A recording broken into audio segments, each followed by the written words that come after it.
Podcasting from Dallas, Texas. I am Shireen, and this is the Yumlish podcast.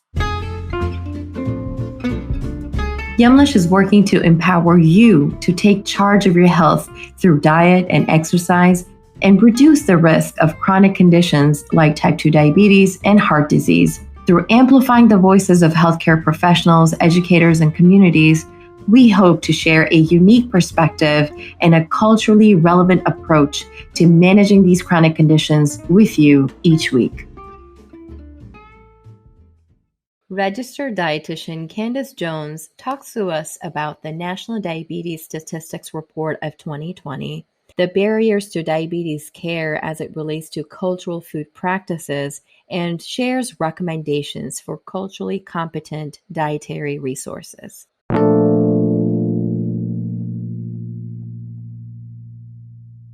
Candace Jones, originally from Maryland, presides as the Dietetic Technician Program Chair at Cincinnati State Technical and Community College, overseeing the Dietetic Technician and Pre-Nutrition Science degrees and Dietary Management Certificate. For the past 13 years, Candace has also continued to work as a Certified Diabetes Care and Education Specialist at the Christ Hospital Diabetes and Endocrine Center. Welcome, Candace. Thank you for having me. An absolute pleasure. So, Candace, diving right in, I want to start out by asking you what sparked your interest in nutrition and led you to eventually become a registered dietitian? Well, I was always very active in sports at a young age. I specifically played tennis, softball, and basketball, but also battled with asthma. And so when trying to figure out how to manage my asthma and then also physically recover after, let's say, 3-hour tennis matches. So that is great. Thank you for sharing that. I want to dive in and to you about the National Diabetes Statistics Report of 2020. It suggests that the Black and Hispanic Latino populations are disproportionately affected by diabetes. I want to get your take to see why you think that is. So based on the research that's been conducted, two of the most significant indicators when assessing diabetes risks or statistics themselves are low socioeconomic status and then level of education. They tend to go hand in hand. So typically what we see is those that have a higher socioeconomic status more often have a higher level of education and therefore an increased awareness of where to find resources about diabetes and have more access to healthcare resources. So on the flip side of that, those with lower socioeconomic status are more likely to have lower education level. So we're looking at high school or even less than high school, and then more likely to have limited access to healthcare resources. And personally, I've seen this in Cincinnati over my 13 years as being a diabetes educator, which is why it's so important to get out into communities to start to be visible resources. So important. How have the traditional cultural foods associated with these populations really changed? So a couple of things when it comes to our cultural or traditional foods. One, how much we consume. Our portions have greatly increased ever since the 1970s specifically. But then also how often we consume these foods. As an African American, I remember growing up with fried chicken, and it was typically only served at special occasions. So maybe someone's birthday, or Christmas, but specifically celebrations. And now we can go to gas stations and see fried chicken being provided. But again, our portions, we went from a 6-inch plate to now a 10, in some places 12-inch plates. I mean,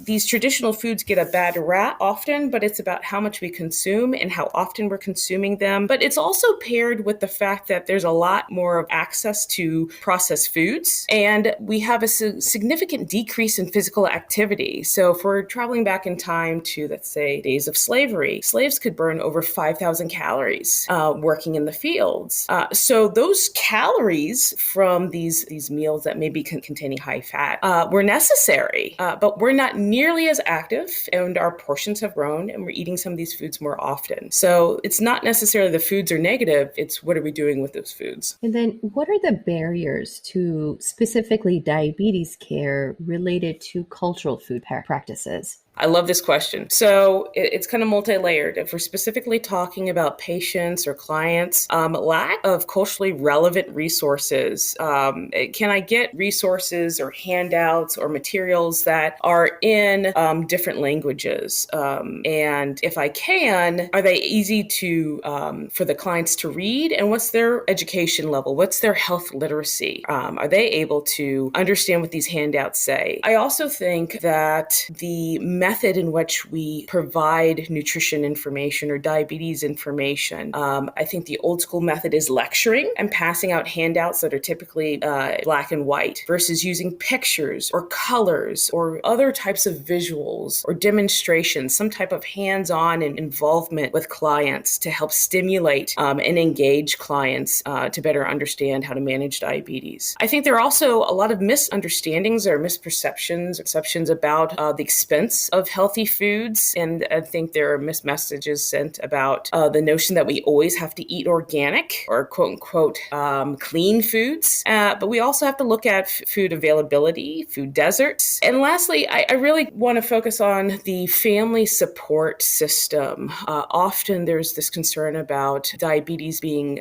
disgraceful or somehow shaming the family. And if family were to find out about diabetes or someone having diabetes, the type of support becomes more of the food police. And therefore, there's that sense of guilt. There's an old saying that I grew up with in my household, my family: you don't air your dirty laundry on the clothesline for everyone to see. And unfortunately, diabetes often can be viewed as that, and it shouldn't be. And that's what we're working on changing. And then there's also this population, specifically I'm thinking about Latino population, that there could be that fear of being deported or there's some legal issues, which hopefully we're in the process of changing that. But then when it comes to the educator side, sometimes there are barriers to actually finding materials that are culturally competent, but I'll be addressing some solutions to that, some available resources here shortly. But there's also the issue of whether or not we're providing diabetes education as an inpatient versus outpatient/community. And time is very limited as an inpatient dietitian or educator versus outpatient. We may, not always, but we may have a little bit more time,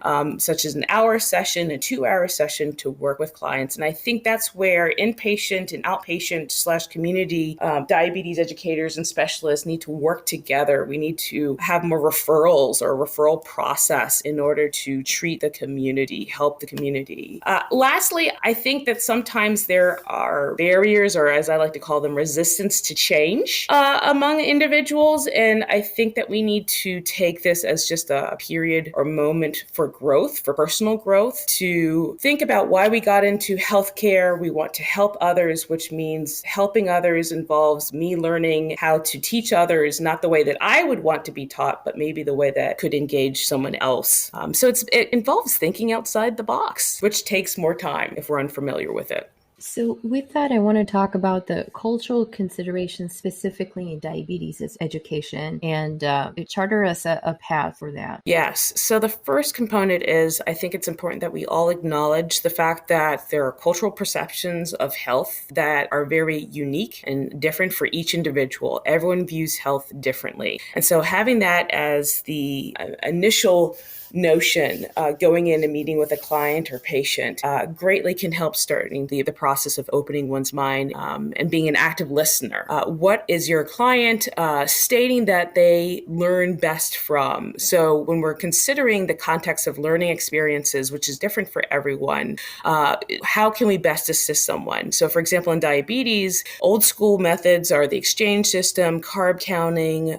For many of my clients, I actually don't do a lot of carb counting, especially when working with type 2 diabetes. I may be working more on portion control or using MyPlate methods. And that helps also with that health literacy component. Because within health literacy, there's also numeracy. So we're dealing with numbers. Can we understand and identify what numbers mean in relation to our health? But then also someone's willingness to carb count. If someone does not feel comfortable with carb counting, that's not a great place to start. Diabetes can be managed in other ways. It's not a one size fits all. I also like to try to address any limitations to diabetes care needs. So I always have conversations about food access or availability. I look at, can someone afford transportation, or do they have transportation to appointments? What type of healthcare coverage do they have? Because financial barriers are also very prevalent within different communities. But again, also assessing what kind of environment is a patient or client trying to learn in. So as I mentioned, inpatient is very different than outpatient.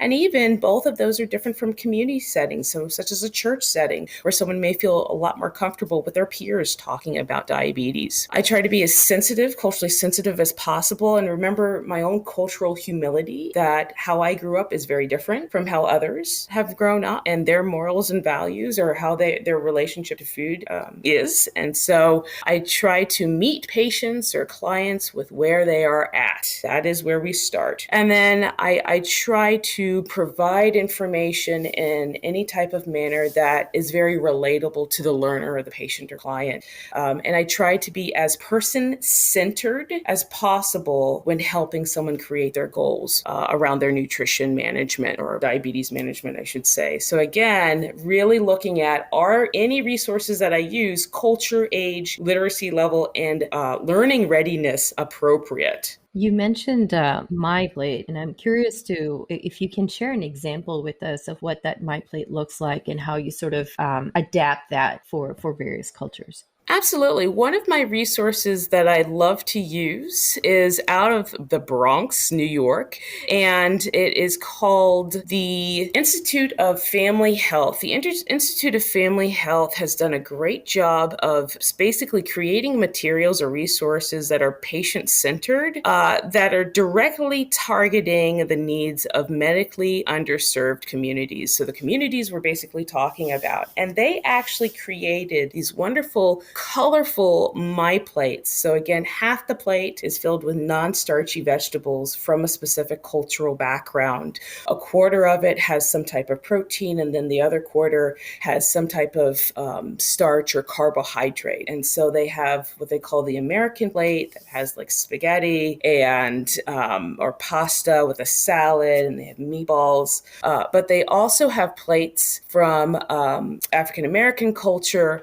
which then has macaroni and cheese, it has greens, it has roasted chicken instead of fried chicken. They have a Criollo plate that kind of focuses more on the Caribbean, and they have a Mexican plate, which is very different than the Caribbean plate. And so I strongly recommend looking up the Family Institute of Health in order to take, or the Institute of Family Health, I should say, to take a look at these MyPlates, and they will allow you to use these as resources. All you have to do is email them that you're interested in using these as diabetes resources, and they will send them as PDFs for free. Now, with that said, actually on the Indian native plate is available, or My Native Plate is available, which focuses on different indigenous tribes or Native Americans as to how to structure their MyPlate too. And this is a government website. So again, it is free to use. It is www.ihs.gov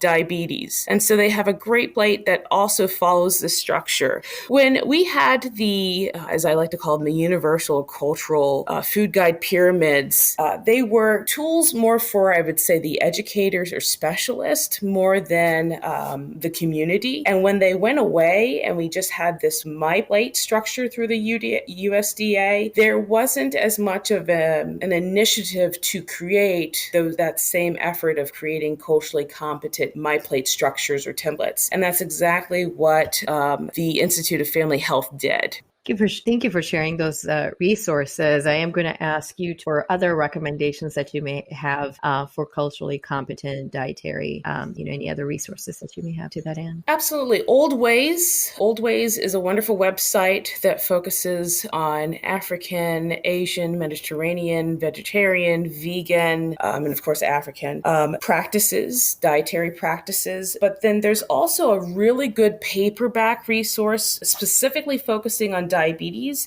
called Cultural Food Practices. Cultural Food Practices. It's actually written by the Diabetes Care and Education Dietetic Practice Group. And the authors are Cynthia Goody and Lorena Drago. This is a great resource that can be found on the eatright.org website for the Academy of Nutrition and Dietetics. It is very detailed, thorough, pertaining to different cultures. What are their considerations? What are the health risks that are often seen, and how to address them through cultural sensitivity competence? Wonderful resource. If you're working in diabetes or even heart disease, strongly recommend that purchase. Thank you for that. So with that, we're toward the end of the episode, Candace. This episode just flew by. How can our listeners connect with you and learn more about your work? Best way to connect with me is through LinkedIn, and I believe my URL will be provided.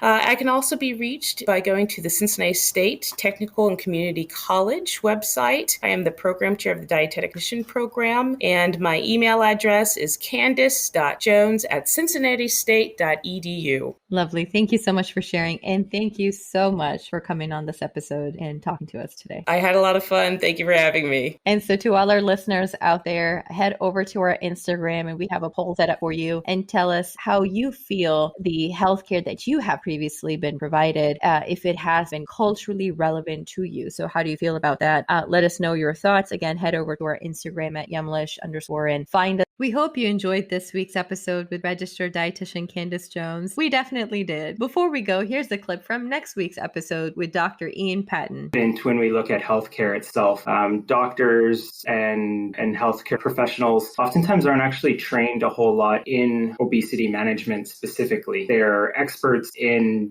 health and well-being, but obesity is one of these things that they're just not trained in generally. So there's a lack of understanding about what's available, what's evidence-based in terms of treatment and management of obesity, and even just the lack of understanding of obesity as a chronic disease in and of itself. So it creates this kind of environment where there's a lot of shame and blame placed on the individual for something that is not entirely under their control. We generally think about obesity as a simple equation of eat less, move more, or calories in, calories out, and it's just not that simple. There's biological and physiological factors, there's genetic factors that influence it, and there's environmental and psychological factors. And a lot of these things are outside of the individual's control. And so we're oversimplifying a very complex problem. And I think that's kind of the basis of weight bias in healthcare. And to give you an example of what that looks like, there's lots of instances where people are just not treated fairly, or they're treated differently because of their size and their weight. Make sure to tune in next Thursday for the full interview and a great episode on the Yumlish podcast. Finally, if you like these reviews and think we should keep them going, let us know on social media.